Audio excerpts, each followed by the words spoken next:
Beauty and the Beast, retold by Jeanne Steig. There was once a wealthy merchant who lost his fortune and had to move from his big townhouse to a little cottage in the country.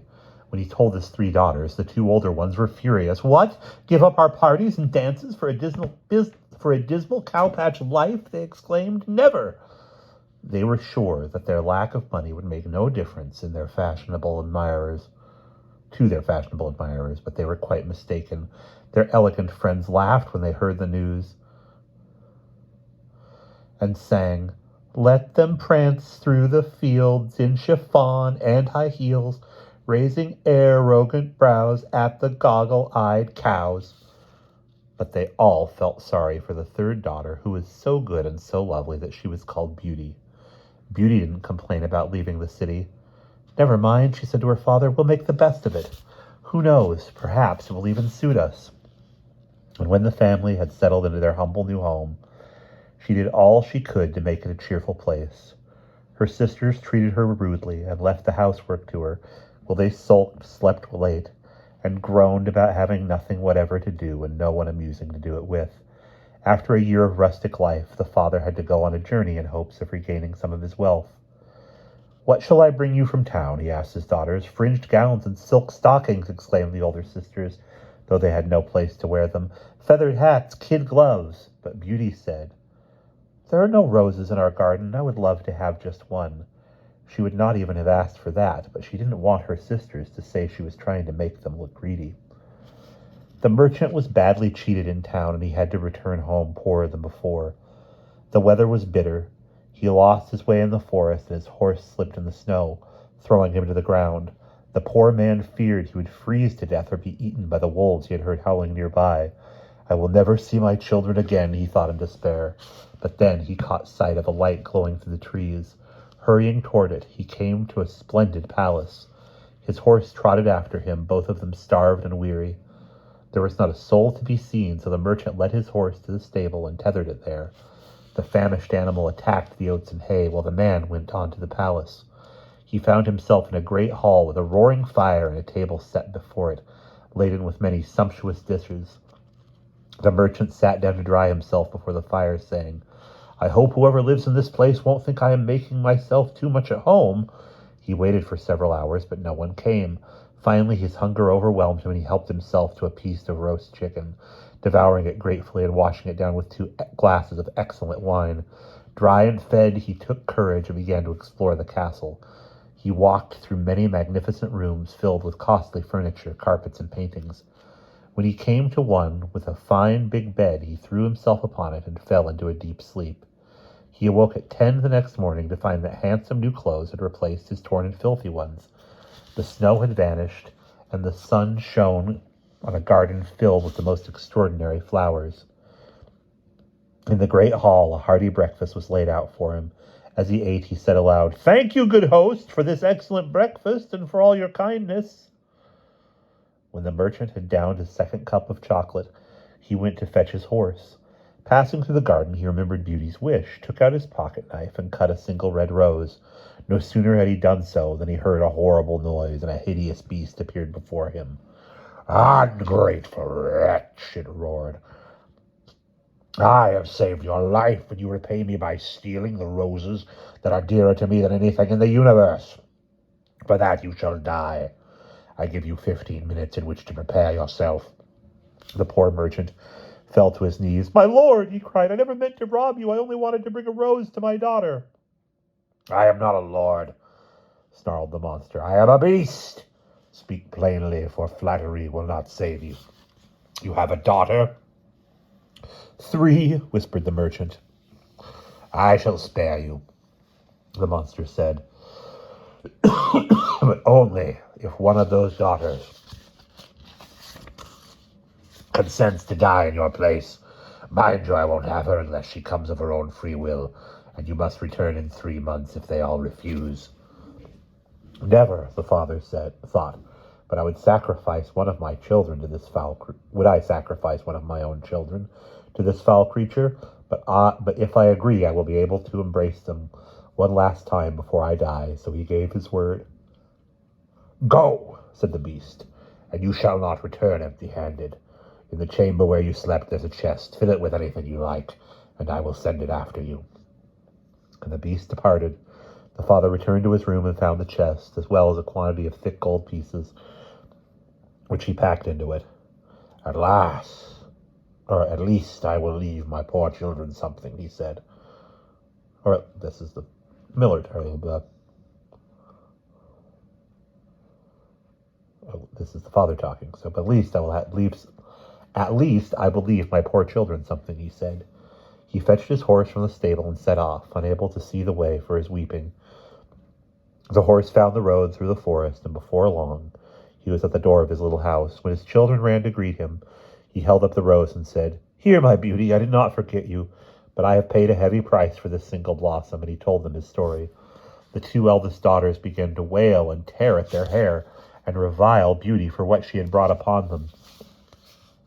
"You couldn't have been satisfied with pretty clothes or a little silver ring," they shrieked. "No, you were too proud. Now you will be the death of our poor father, and you can't be bothered to even shed a tear." "No need for that," replied Beauty. "He will not die, for I intend to go to the beast myself." Her father would not hear of it. But Beauty could not be shaken.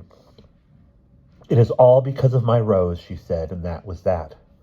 When the father went to his room that night, he was astonished to find the chest full of gold, which he had forgotten in his sorrow. He did not tell his older daughters about it for fear they would want to move right back to town and spend it all. But he did confide in Beauty. "While you were away," she said, "2 gentlemen came who wanted to marry my sisters. If you give them the gold for their weddings, they will be happy and you will be at peace." When 3 months had passed, the father gave the gold to the delighted sisters and set off with Beauty for the palace.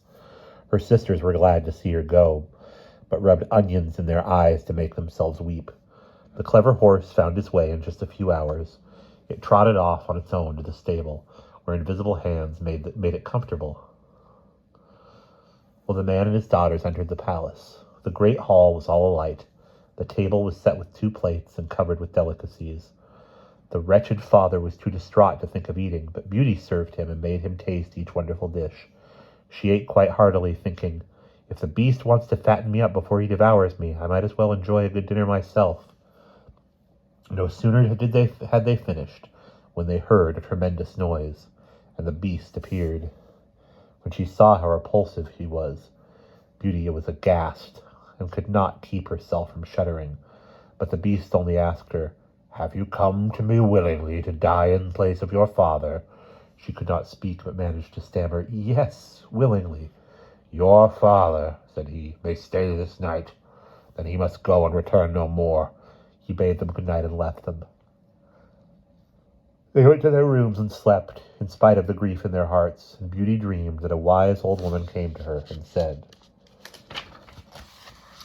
"Courage, Beauty, kind and true, your gifts shall be returned to you." In the morning she told her father the dream, but he could not be comforted. "Ah, my dear child, that was only a dream," he said, "but this beast is all too real."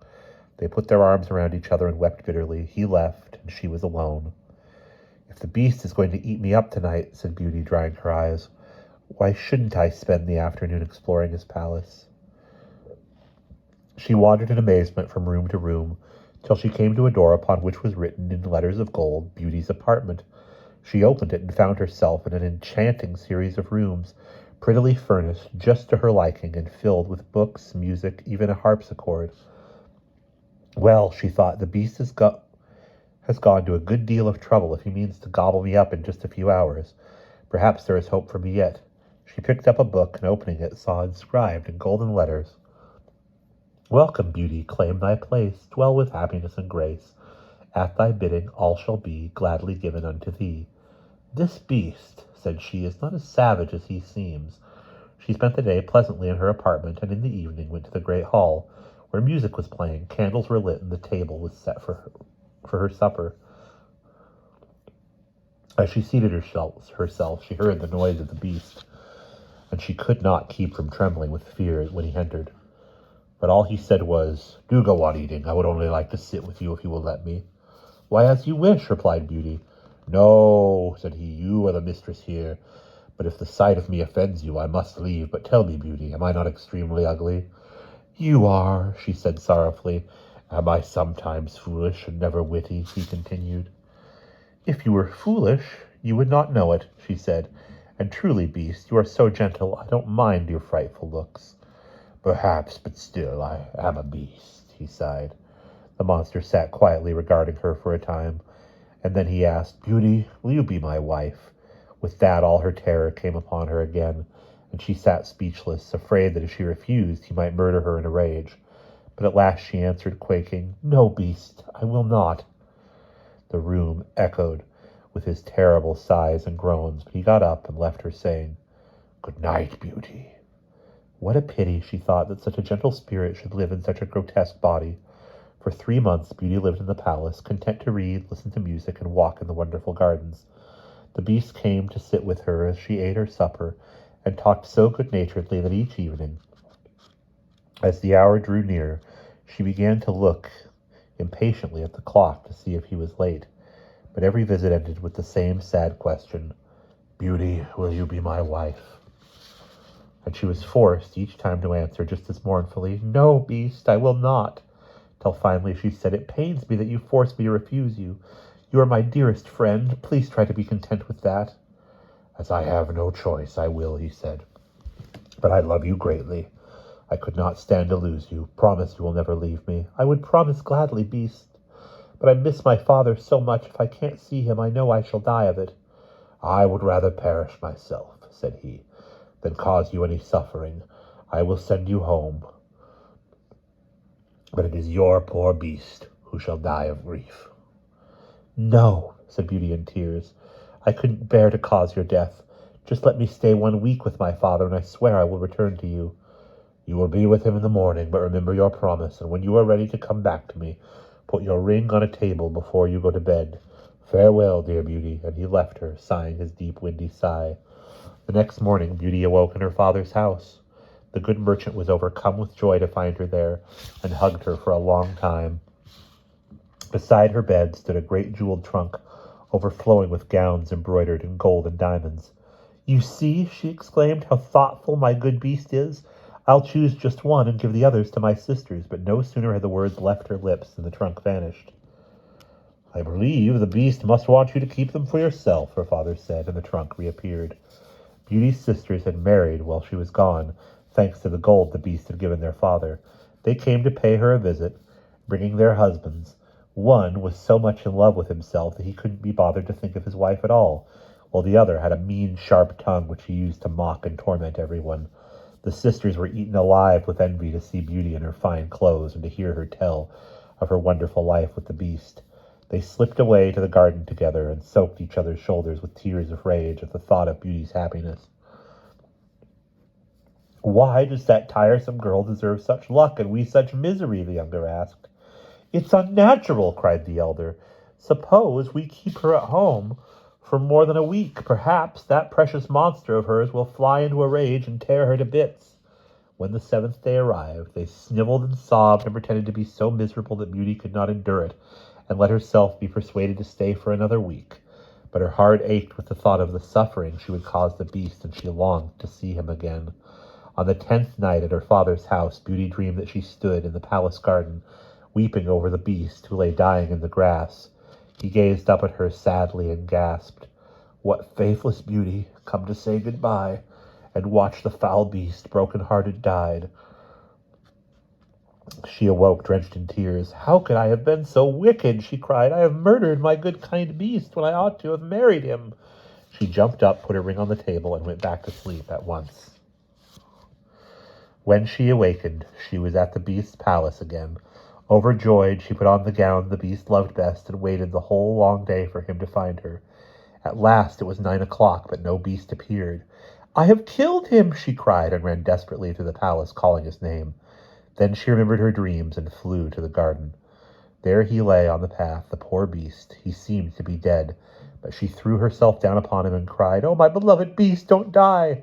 And she felt a small beating of his heart. She raced to the well, drew up water, and sprinkled it on his face. The beast opened his eyes. Beauty, he whispered, you forgot your promise.